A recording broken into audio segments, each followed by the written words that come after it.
બગદાણાની બબાલને લઈ મોટા સમાચાર અત્યારે સામે આવી રહ્યા છે। જી હા, બગદાણાની બબાલમાં તમામ જે આરોપીઓ છે તેના ફરીથી રિમાન્ડ છે તે મંજૂર કરવામાં આવ્યા છે। એસઆઈટીની ટીમે તમામ આરોપીના કોર્ટ સમક્ષ રિમાન્ડની છે તે કરી હતી માંગ।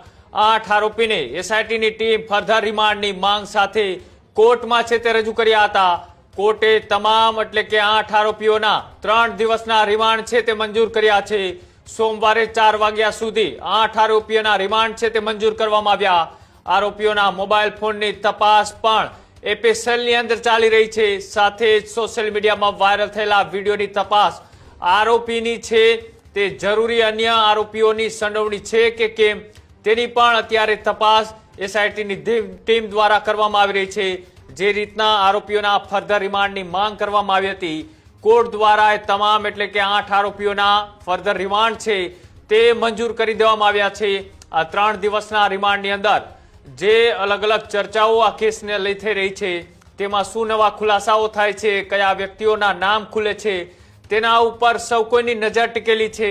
અને તેની વચ્ચે આજે ભાવનગર કોર્ટની અંદર આ તમામ આરોપીઓને હાજર કરવામાં આવ્યા હતા અને ત્યારબાદ એસઆઈટીની ટીમ દ્વારા એ જે કોર્ટની અંદર રિમાન્ડની માંગણી કરવામાં આવી હતી